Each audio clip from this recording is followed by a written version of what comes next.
I'm going to walk you through how you can become a top tech product manager. Let's cover all the bases from A to Z. What product management is in top tech, how you can get there, whether you know you are a good fit for them, and everything in between. So my name is Alex. I run the Product Career Accelerator, where we help experienced and proactive PMs get into their next product roles. So let's talk about first why I think this topic is even important to discuss here. Well, 60% of the product managers that apply to PCA, the Product Career Accelerator, are under 150,000 in total compensation.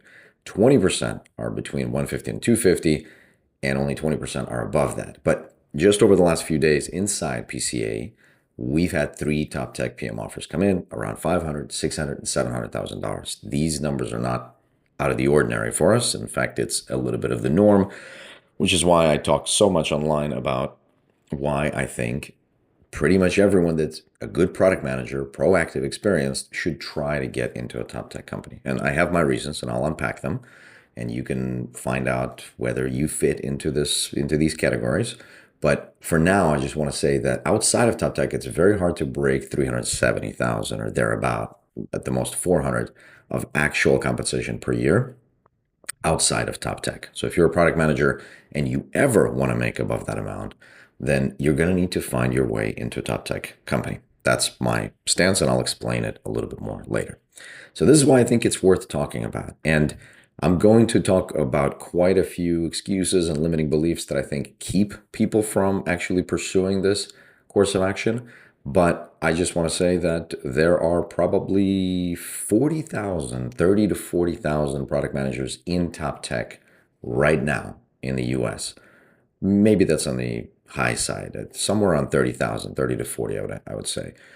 And there's probably 150,000 product managers in the US, so still pretty relatively few compared to the population. And yet a lot of people don't try or think that they can't make it. We'll unpack a lot of those concerns and what I think are limiting beliefs a little bit later. But for now, let's get into what even is product management, top tech product management. So I think of top tech as a tech company that is usually a public company. That means it has huge impact, huge scope, and you probably know about these companies. That's the thing about them. They're recognizable. So if we click into our PCA top tech companies, you'll see companies you recognize: Amazon, Airbnb, certainly NVIDIA, Netflix, Microsoft, PayPal, Google, et cetera, et cetera. And there's a lot of other companies that are top companies, but not necessarily top tech. So I think there's probably about 50, give or take, maybe 60, 70, depending on where we stretch what you call tier one and what I call tier one. But for the purpose of our discussion, let's just assume that these are companies that you probably know if you're a consumer, or you know them if you're in business of some kind. And including Zoom, for instance, or really any other company that you might be familiar with as a user.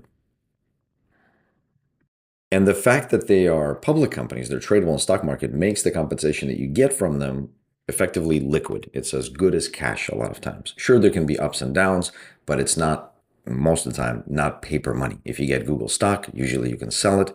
You can pretty much know what you'll expect. Same thing with Facebook, same thing with Microsoft, same thing to a degree with Tesla or other public companies. That is my definition of top tech company. Outside of those, it's going to be hard to push $500,000, $600,000, $700,000 offers. So that's why we're talking about top tech here. Now, why do you even want to be a top tech PM? So let's go through the pros and cons here. So it's easy for me to think of the pros here. When you have a recognizable big tech company on your resume, it's going to be easier to get callbacks for pretty much most future jobs, certainly especially in tech. It's going to open up a lot of connections, opportunities, future networking doors will be open for you. And of course, it's going to mean dollars in the bank, which gives you some freedom to explore certain other opportunities as well. Certainly, if you're getting paid $500,000, $600,000, $700,000, it's going to be a little bit easier to plan and live the life that you want than if you are not, and if you're not getting the savings that you need. Cons. I've talked a lot about this online as well. Certainly big organizations, decisions are slow to make. The promo path to actually keep moving through these organizations can be difficult. There can be a lot of bureaucracy. There can be low or non-existent work-life balance. just because of the amount of effort that it takes sometimes to work in these companies. That's not always the case, but it can be the case. In general, for me, if you're going to be in product management and you don't yet have any of these recognizable tech companies on your resume, I think it's absolutely worth it for all of these reasons. You can always go back to doing everything you've been doing before, startups, your own companies, whatever, or smaller or just regular corporations. But my recommendation is if you don't yet have it, there's a lot of pros to be unlocked there. Okay, so let's talk about how do you actually get into these companies. So at the most basic level, we got to just do two things. We got to get the callbacks from the recruiter or the hiring manager, and then we got to pass the interviews. That's it. Those are the two steps that you need. So that's as simple as it can get. Let's talk about what it actually takes to get these callbacks done. So all of this stuff we work on inside the Product Career Accelerator, and it usually starts with the right resume.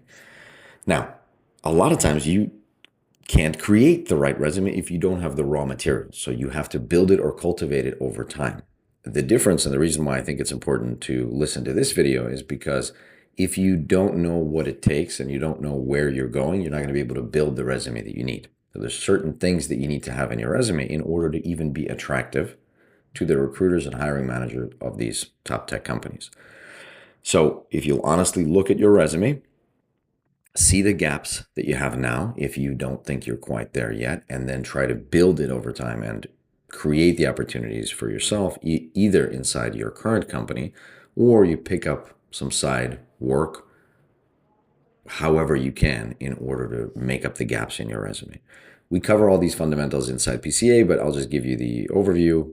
Resume should be brief, punchy, which means high impact, focus on a lot of impact that you deliver, relevant to the job at hand that you're applying to, and it should solve the problem of the hiring manager. So those are kind of some of the fundamentals. We have other videos where we talk about the resume. And of course, if you join the Product Career Accelerator, we spend a lot of time talking about that there. The network is what is going to potentially help or unlock some referrals or access into some of these opportunities. Certainly, this takes a long time to build, but you should, again, be proactive and don't wait until it magically happens, but think in advance, how can you build the network that you need to later get the referrals that will unlock these opportunities? And then, of course, you need to actually make the ask. And we do this inside PCA quite a lot, which means applications, follow-up, being consistent over a long time horizon, having this marathon mindset where you're not just applying once every now and then, you're doing it consistently over a long period of time. Of course, you're following up via email, you're reaching out, networking, you're creating these opportunities for yourself.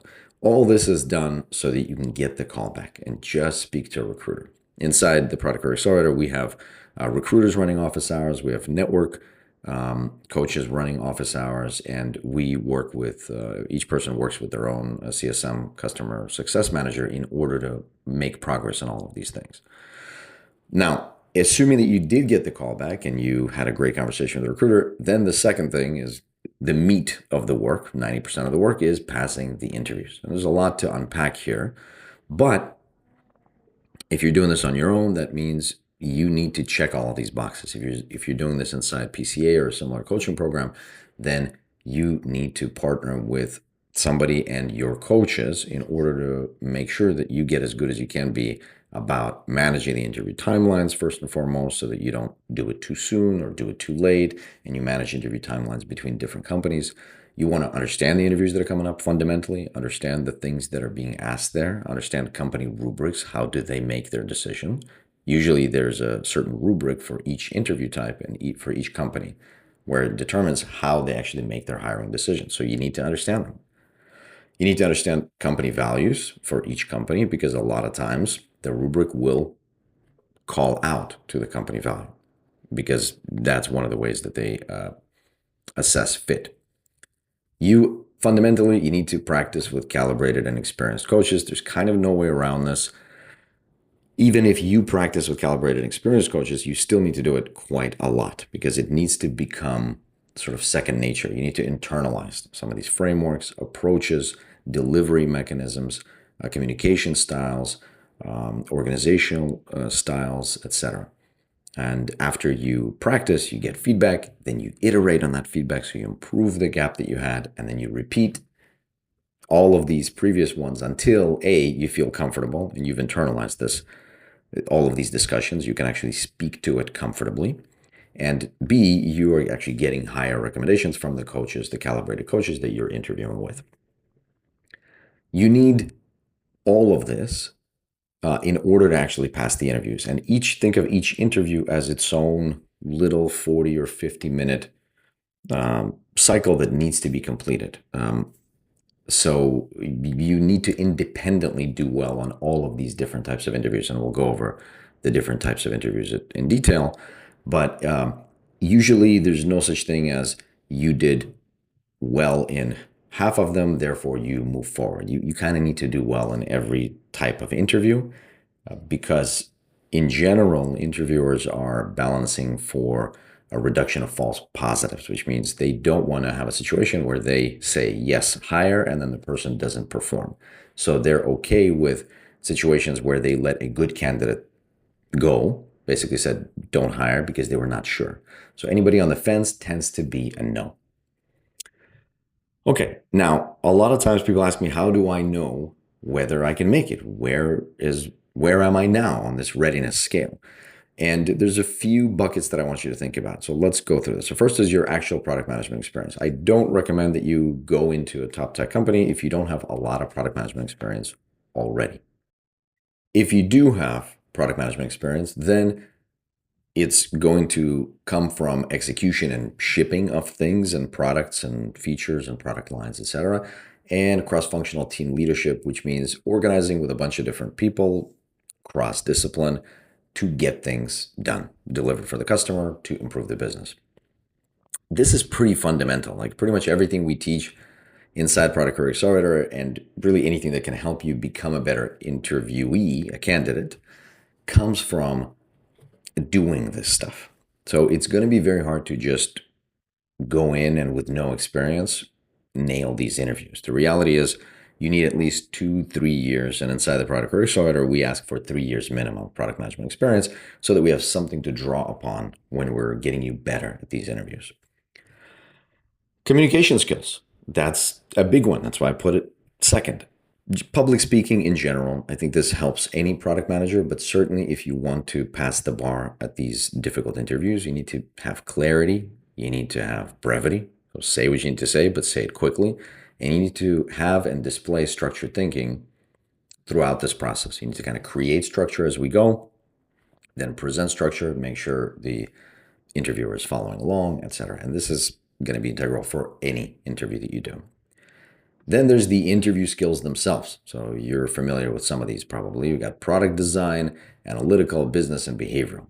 For product design, this comes usually in two forms. You got the live question, hey, could you please improve Google Maps or design Airbnb for people that are 55 and older or something like that. You're demonstrating your actual product design or product sense skills. But it can also be prep in advance, like a lot of Uber Jam or Intuit case studies are, here's a situation, prepare for this, and then come in and in front of a few people, give a presentation on how you would do this. In either case, you need to be comfortable thinking about products, improving products, thinking about users, thinking about their problems, thinking about innovative and pragmatic solutions, prioritizing all these things and being able to just navigate in this space. So you can kind of check yourself, okay, how am I doing the product design side of things? Do I feel comfortable just designing and redesigning the things and products that I interact with in my everyday life? And if not, that gives you some indication of your readiness. Analytical is the next group, and this one usually revolves around setting goals for organizations, setting goals for products, for your teams, making decisions, explaining your thinking or rationale behind something, or maybe setting metrics and explaining the trade-offs. Say we could do this or we could do that. What is the upside and the downside of each decision for the customer, for the business, for us, for the team, etc., for the company? How good are you at making decisions? How good are you at explaining the decisions and thinking through the different options and then actually making a choice in ambiguity in the middle of a complex decision tree? That's the analytical group. Next, everything about business and strategy. And this is when we're thinking about different verticals, different industries. How should a company develop? How should it grow? How should it move to different regions? Whether it should acquire other companies, whether it should get into a particular business line. How do we think about growing the company 10x? How do we grow a company 10x? How do we think about bringing something to market, the GTM, go to market plan, launch, pricing models, partnership strategies? All of these things are going to be within business and strategy. And sometimes, again, you get these live, and other times you'll get these as a case study to prepare for and do as either a homework assignment or to present to the group. And the final bucket is behavioral, and this usually comes in hypothetical or experiential. Hypothetical being, tell me about a time that you did X, and experiential is, how would you do something? How would you do Y? And of course, this, just like every other interview type, is going to be evaluated based on clarity, brevity, structured thinking, but behavioral especially. We need to be able to explain how you think, answer the question, give a believable, realistic example, and then do it all within a limited time window. Depending if you're a people manager or an individual contributor, you might get a different line of questions entirely that has to do with management or actually getting things done on the ground.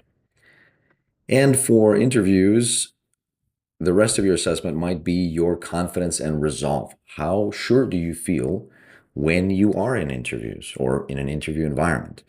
How willing are you to do this for an extended period of time? That will kind of give you a hint of your readiness. How much of a structured thinker are you right now? Do you take notes? Do you organize? Do you think before you speak? All of these are assessments of your current structured thinking ability. High level, low level. Do you think of the problem at hand, or do you try to extend it and look at the systems behind those problems? Do you look at things from different perspectives, from different time horizons? That's what high level, low level is. Hooks and anchors. How good of a public speaker are you and a communicator? Again, where you're able to talk about a subject, but at the same time leave little hints and little hooks that you can then use to talk about other things that the interviewer may want. So how do you quickly cover a lot of things without talking about a lot of things in detail, but still demonstrating to the interviewer that you know all those things? So that's what hooks and anchors, that's how I think about them. And of course, brevity and time control. What I completely could not do during the filming of this video is you want to be brief, you want to exercise time control, you want to know how much time you have left, how much time you've used, how much time you will need for some tough parts of the interview, and all of that is effectively under this time control. All right, so that's how you know what your current readiness to actually get through these interviews is. Now, let's talk about why not. We got a bunch of common excuses and things that I hear quite often, or what I think are limiting beliefs, and I think it's worth it to unpack these in order to help answer the question of, can you actually do it? Should you do it? Should you become a top tech PM? So let's get into it. So first one is the most common. I can't make it in top tech. This one is often given to me as, well, they're not really interested in my candidacy. It's not that I can't make it in top tech. It's just that they don't really want me in top tech. So it makes you feel a little bit better. But the reality is both of those are probably far from the truth. There's nothing actually magical about top tech PMs. I worked at Google for 4 years. I've seen all kinds of PMs at all levels from all walks of life and experiences, and I can tell you pretty much nothing magical about them. But few things I did notice. They are not afraid to get into the weeds of things, so they will go and find out how things work, and then they will try to over-communicate it to the team, and they will be pretty patient and okay with this extremely slow pace of development in these big tech companies and kind of like lean into it.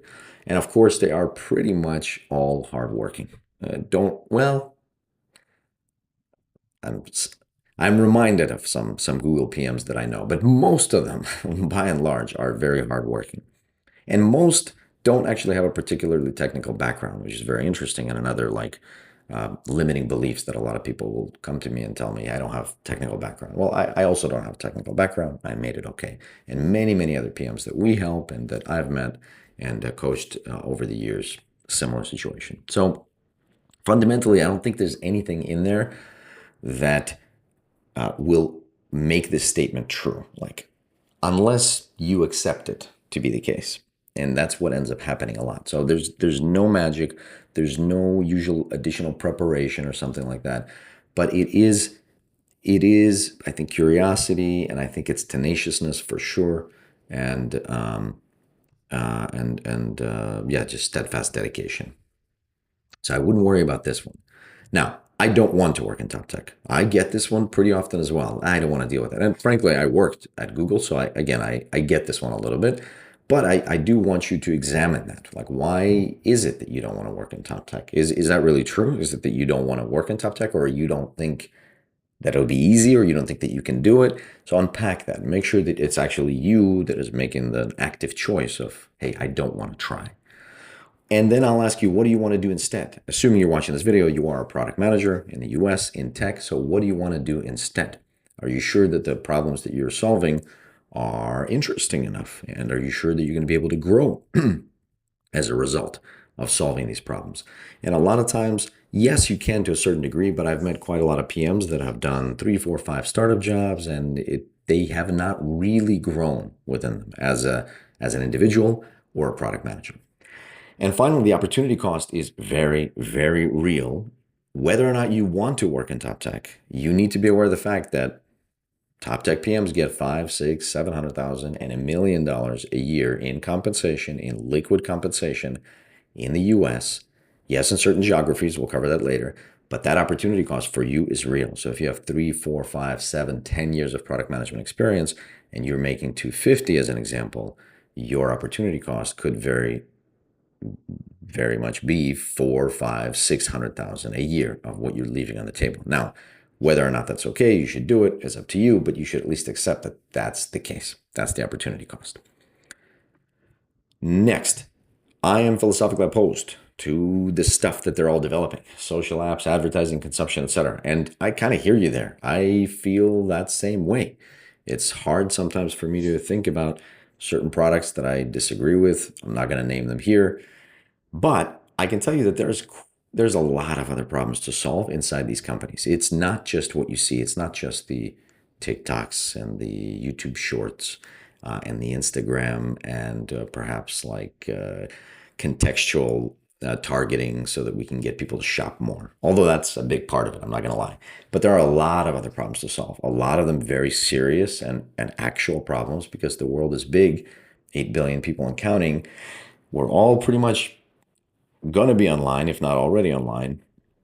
And there's going to be a way to actually improve the human condition. So it's one of those things where that's where the impact exists. And so you can either be inside those companies and trying to make them better, which is very, very hard sometimes, or you can be outside and unable to have a lot of impact.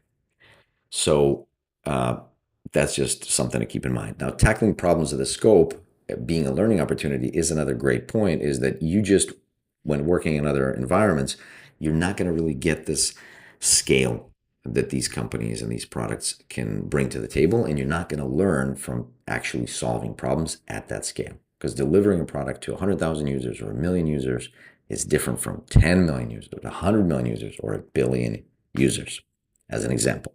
And this scope doesn't have to be just on the number of users or the number of billions of dollars that you're operating with. It can be a lot of other things. So, like the complexity of a problem or the technical background of that, the architecture or what have you. Then also, the reality is that by working in these companies, you're giving yourself future mobility. So it's like a little ticket to ride after. So having that in your resume opens up a lot of other opportunities that are not necessarily the stuff that maybe you don't like to develop. And you wouldn't be able to have access to them if you didn't first get those things on your resume, those big companies on your resume. Next one is a little bit of a half joke. I don't want to live in San Francisco. Maybe not really a half joke these days. But just a reminder that you don't have to move to San Francisco. You can move to the Peninsula or the South Bay. That's a joke. You don't even have to move to San Francisco. You can even move to Seattle. Okay, now I'm done joking. The reality is that most tech jobs are in these geographies: San Francisco Bay Area or Seattle area or New York or a few other small hubs. And yes, most big tech jobs are going to be there. There's going to be plenty of exceptions, but the reality is if you want the biggest opportunity, they're going to be in those geos. But keep in mind that, for instance, even the San Francisco Bay Area is 5,000 square miles, and San Francisco is only 50 square miles. So don't right away give yourself like stereotypical images of you living in San Francisco. It doesn't have to be like that. But those geographies are very serious, and I would encourage you to think hard about moving there if you want to open up all of the possibilities for yourself. But then, Alex, it's too expensive to live in those areas. That's true. But your total compensation is going to be significantly higher. So we get $400,000, $500,000, $700,000 offers relatively frequently. That's a pretty common offers for us inside the Product Career Accelerator, and that makes up for the high cost of living. If you're early in your career, get some roommates. Just get over here if you want to work in top tech. Next, I prefer to work in startups. Okay, that's great. But again, make sure if it's for the right reasons. Why do you prefer to work in startups? What is it about it? Is it about the informal nature of like small teams, or is it about mission? Like, what is it exactly that that makes you think you prefer to work in startups? So if you have actual reasons, maybe that's fine. But sometimes you're just trying to avoid discomfort or difficult things by just sticking with what you know. And to that I say, no, like you don't have to do that. You have to acknowledge the fact that, hey, you're just avoiding a hard thing. And again, this could be masquerading as like, I can't make it. Instead of, I prefer to work in startups, it's actually like, I don't think I can make it. So if you don't think you can make it, you can read back up here. I want to launch my own startup. Terrific. But do you know where your future co-founders are hanging out and growing restless by the day? That's in these big tech companies. Or what names Y Combinator or other accelerators or investors are looking for in their co-founders or in their founders. A lot of times this kind of speaks to the quality. Same thing as sort of a recognizable tech name. And finally, where do you think you can find a ton of business opportunities and problems with money behind it? As an example, at a certain tech company that I may or may not have worked for, the minimum requirement was a market of $100 million. Anything less than $100 million, we can't really touch. And you're going to find that's to be the case across top tech. They can't really go after markets that are $100 million. It needs to be much, much greater than that.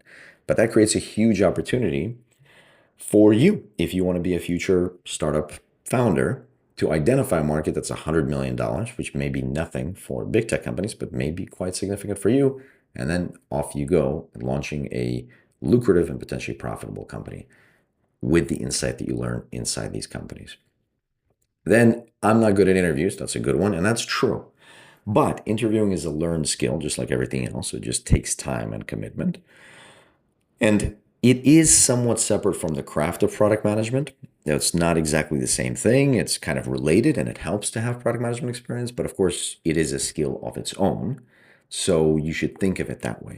Maybe you're great at product management, you're experienced, you're proactive. Now you need to get great at interviews. And the good thing is that practicing and becoming good at interviews, which we do at Product Career Accelerator, it's probably 90% of what we do. This makes you a better communicator. This makes you better at the core skills of product management, and it makes you a more strategic thinker in business. So it's all good things for your career. And I obviously strongly encourage it. And certainly if you're going to go for this path, this is something that we can overcome with dedication, hard work. And finally, is too hard. And with this one, I'll give it to you. Yes, it really is too hard. You just heard me talk for half an hour about this. So yes, it really is very, very hard. But good news is that's why it pays so much. And ultimately, I think it's worthwhile. You learn new stuff, you overcome new challenges, you get paid a whole bunch, you open up a ton of opportunities for yourself. So if you don't have these on your resume yet, I encourage you to go and try your hand at top tech product management. And if you'd like, of course, check out the description. We'd be happy to chat with you about how we can help you unlock the next step in your career. Thanks very much. I'll see you next time.